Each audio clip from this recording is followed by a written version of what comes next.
foods that vegetarians eat a lot of, like beans and nuts and hummus and avocados, all wonderful healthful foods, but they have a really high omega-6 That's huge. content. Yes. I mean, nuts have some omega-3s, but like the omega-6 in nuts is like 20 to 1, so it kind of negates it. And always a daily multivitamin. Whole Earth and Sea multis are vegan.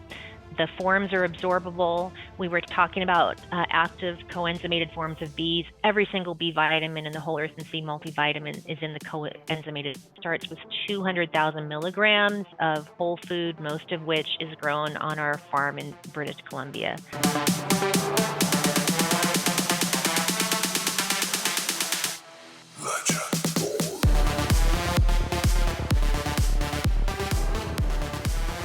Welcome back to the show, everybody. Episode number 132 here. And I'm your host, Dr. Dayan of Healthy Habit Medical Center, located nice and conveniently right inside Healthy Habit Health Foods.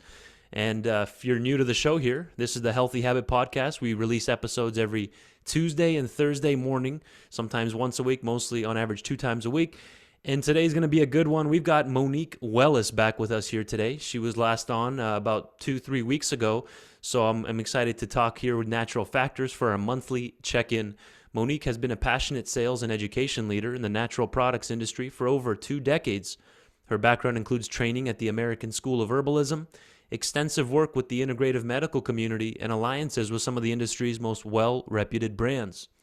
Monique's work in the health, retail, and professional channels has been an inspiration to her in terms of the positive impact nutrition can have on health and humanity. Monique currently serves as the National Sales Manager for Natural Factors, the U.S. division, and today we're going to be doing a deep dive into nutritional considerations for both vegans, vegetarians, those following a plant-based diet. Monique, welcome back. Thank you so much. Good to be back.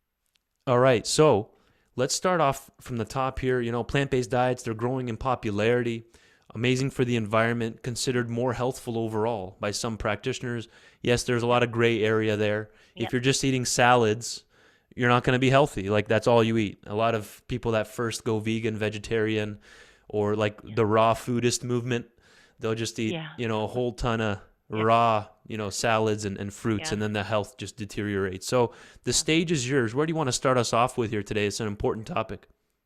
Well, I wanted to talk about nutritional considerations, and if one is going to start on a plant-based diet, be aware of the things you need to be aware of to make sure our robust health stays intact. Right. Because there are some nutrients that only get from animals. And also, it's really challenging on a plant-based diet to make sure you get enough protein. So that's a big one that I wanted to talk about today. Okay, so then what can that look like? Like we said, you don't want to if you're vegan, just eating vegetables probably isn't a good idea. That's great for vitamins, minerals, antioxidants, those plant pigments. But then let's hear your thoughts. What would be missing? What's important to really keep track of? How can we address those needs? Where do we start? Well, let's talk about what protein does, first of all, and how important it is. And then I'd also like to talk about how much protein you need. So protein it builds bones, muscles, cartilage, and skin. It repairs when your body uses it to repair tissues and to build tissues. It oxygenates. Red blood cells, they contain a protein compound that carries oxygen throughout the body.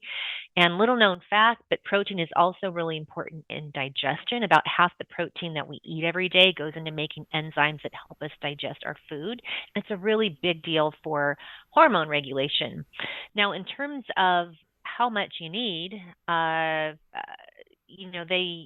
used to be said that 50, 60 grams was a nice benchmark, but now the levels keep coming up, and more recent research suggests optimal protein intakes may be as high as 88 to 122 grams for women and even higher for men, and you want to go on the higher end of that if you're really active.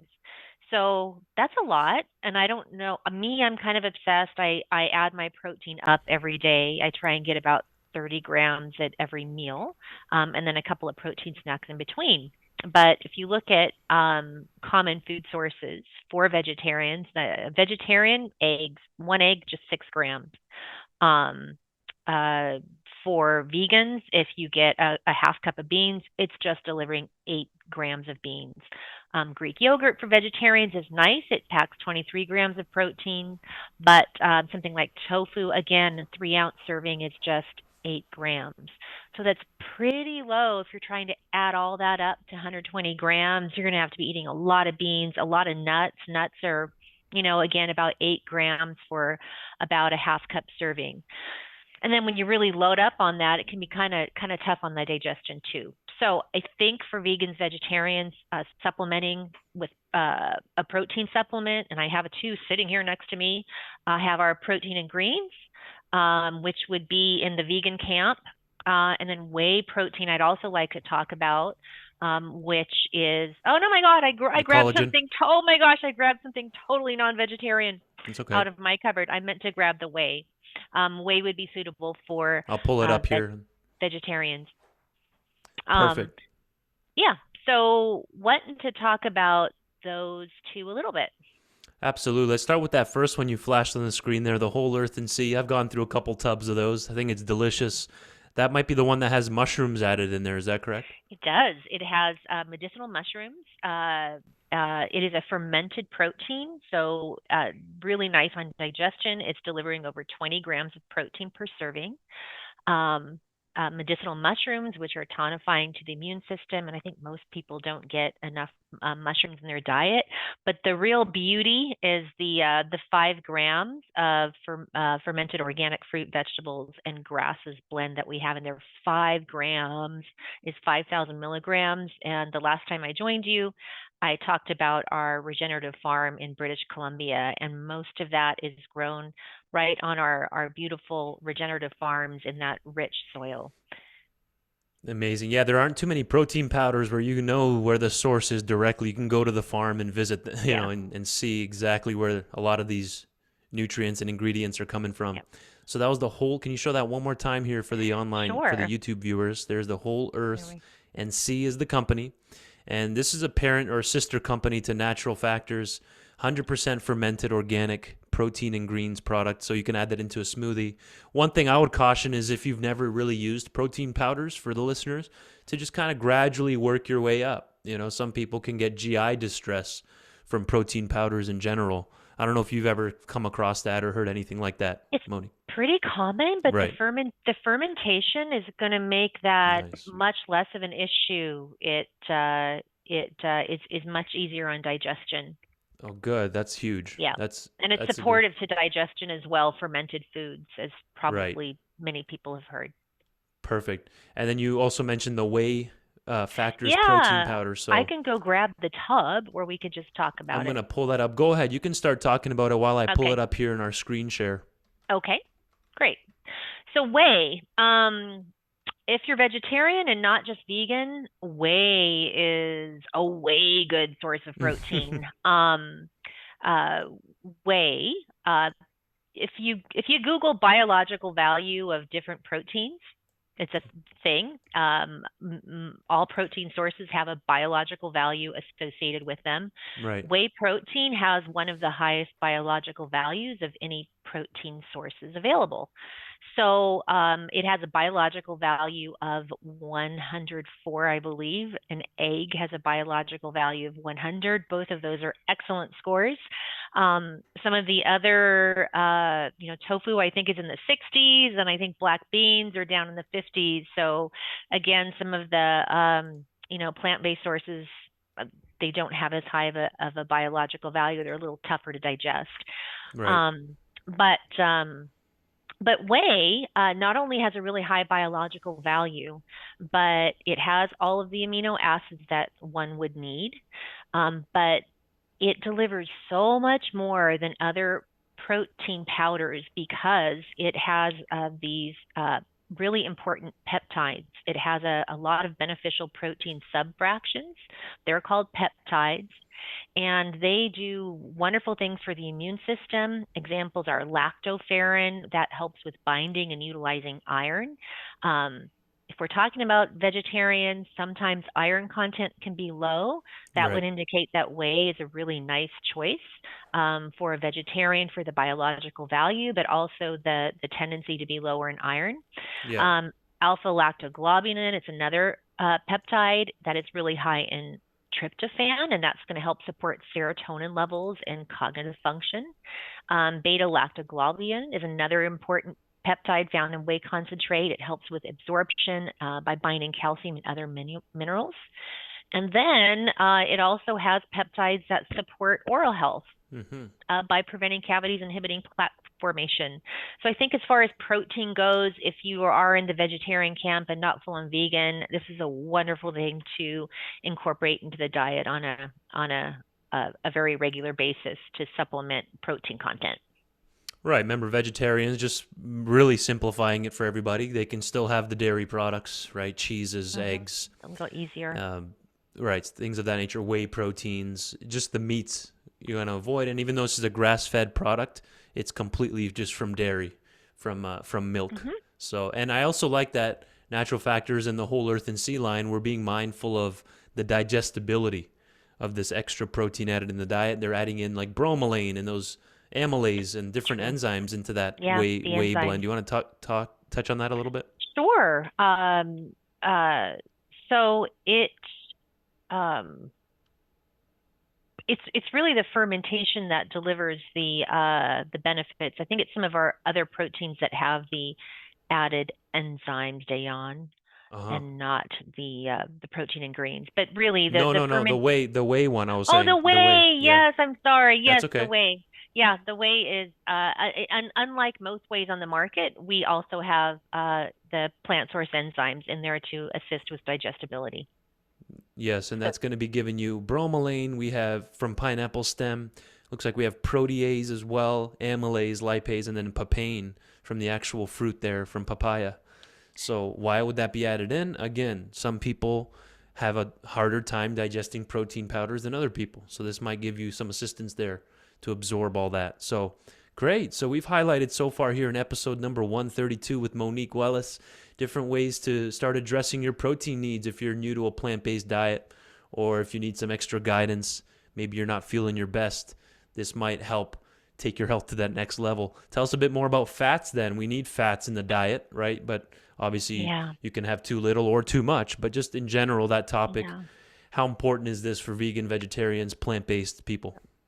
I wanted to talk specifically about omega-3 fats Absolutely. because Okay. vegan and vegetarian diets tend to be a bit deficient in them.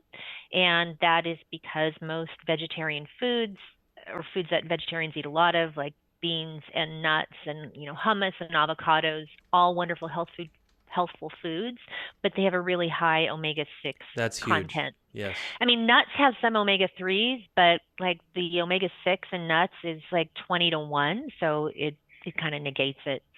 So, it is important to incorporate a lot of leafy green vegetables. Um, uh, Ingredients like chia seeds, which have a really high omega-3 score, and they're a source of omega-3s.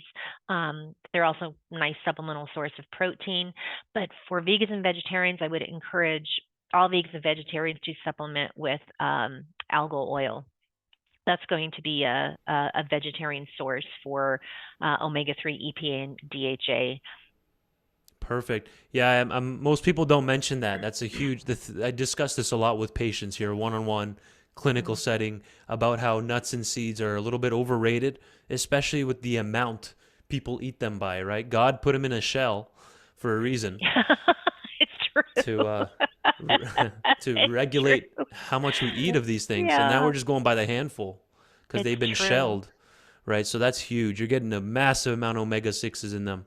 So you're only supposed to use them in little chunks, right? So thanks for highlighting that. And you kind of introduced that was good, right? It's That important. was funny. It's true. You think about Yeah. squirrels and how hard it is to get into a nut. And when I have, Mm-hmm. pistachios, which I love, like who I doesn't know. love that? But you really got to work for it. Yes. Yeah. Pistachios are one of the last ones where people still have to take it out of the shell. Um, so Yeah. you kind of introduced the algal oil there real quick. Can you Yeah. dive a little bit deeper into that? That's coming straight from algae, right? Coming straight from Al. How is this different from like what's it called? Omega RX, RX Omega 3 by Well, Natural Factors. RX Omega, for those of you that aren't vegetarians and vegans, is a wonderful omega-3 product, but it is sourced from anchovies and sardines. Most concentrated fish oils are sourced from anchovies and sardines. I mean, there are some other sources from a few other brands, but for the most part, it's anchovies and sardines.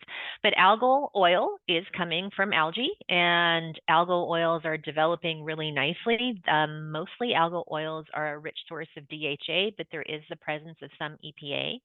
And my recommendation is that vegans and vegetarians try and target getting at least 1,000 milligrams of combined DHA and EPA in their algal oil supplement.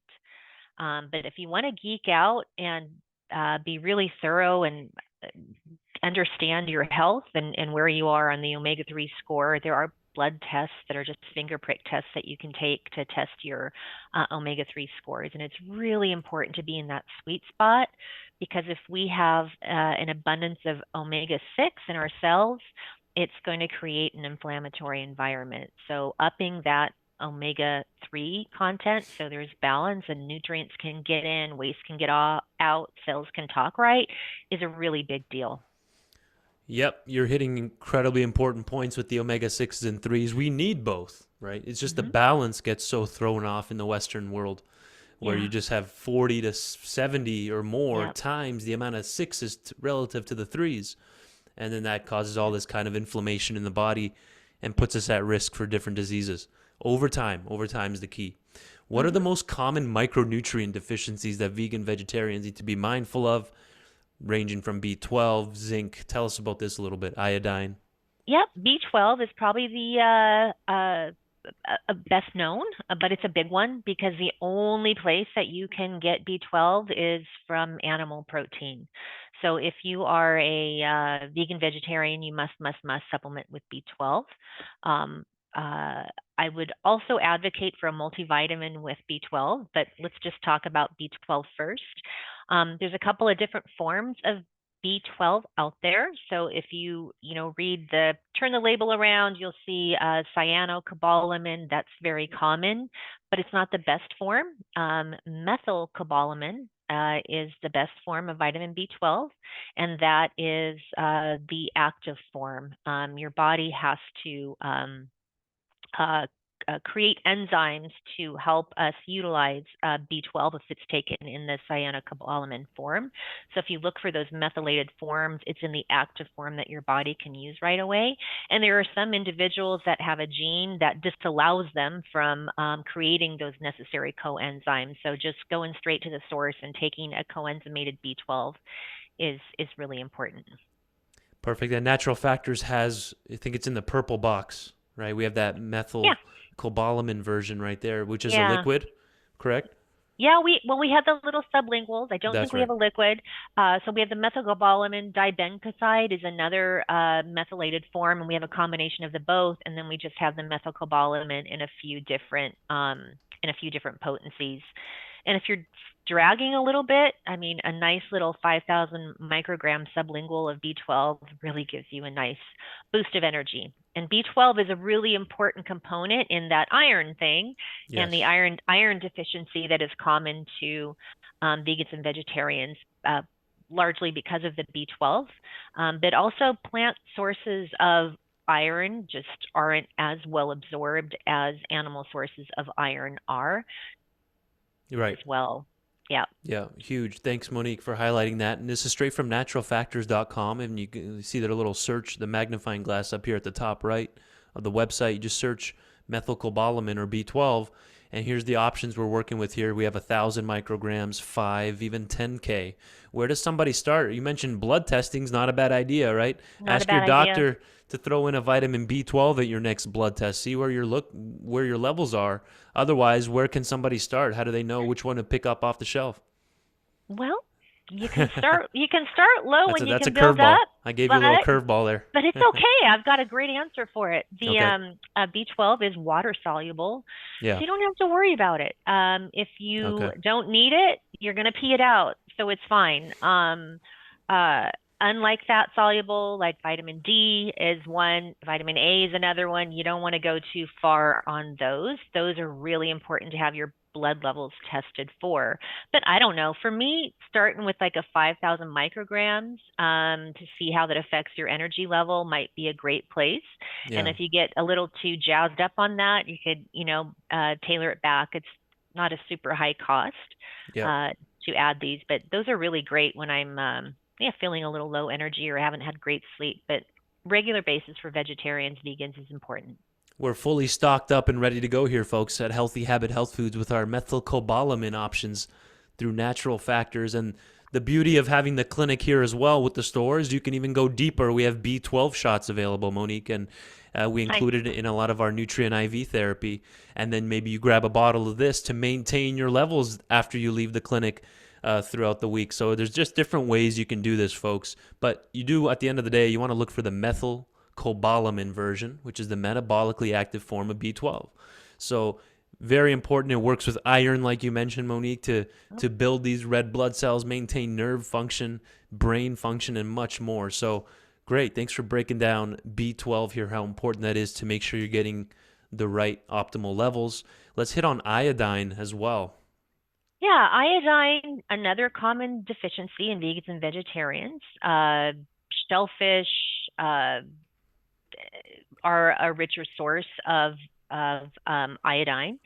Um, uh, Algae is another source of, or seaweeds and such can be a nice source of iodine. A lot of the salts we have now are not iodized, so it's Uh huh. something to be mindful of. Vegans and vegetarians may want to incorporate iodized salt into their diets, cook with them.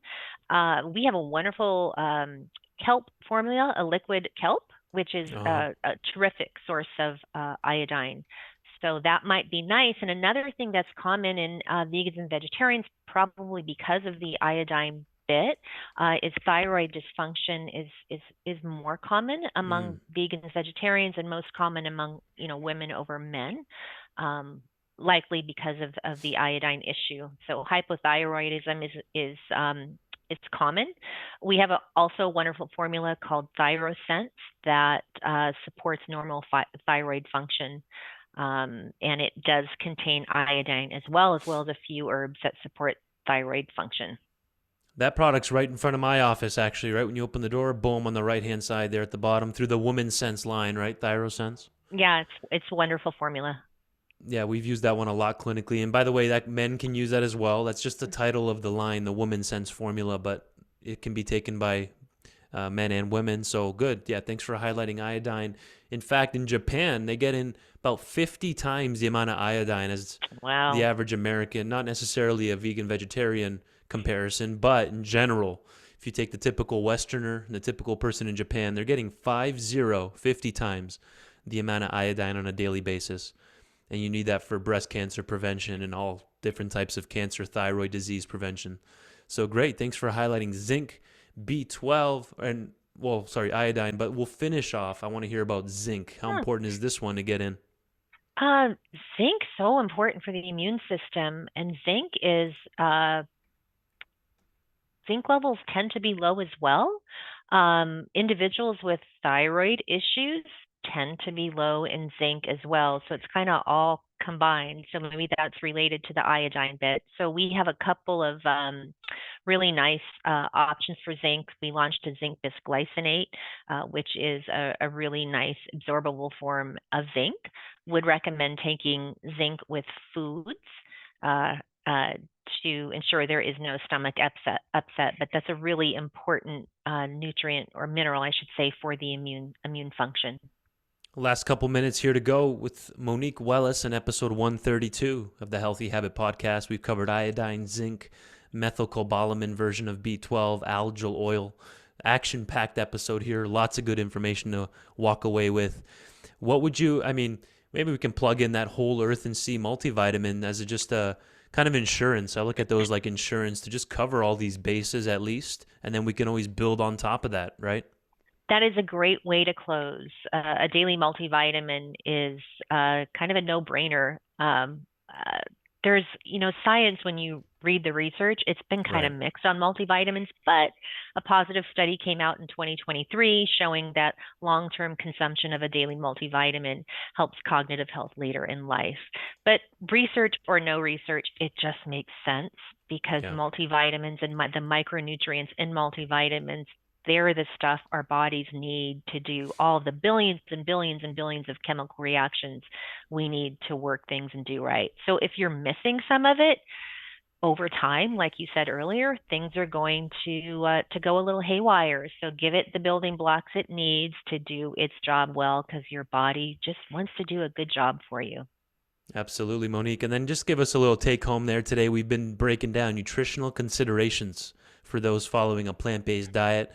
It's non-debatable all the health benefits, environmental benefits with this type of nutrition approach, Sure. right? But give us a little recap and how important it is to fill the bases, cover all the bases, and fill in those holes in the diet. Okay, so shoot for probably 90 to 120 grams higher if you're really active or if you're a man.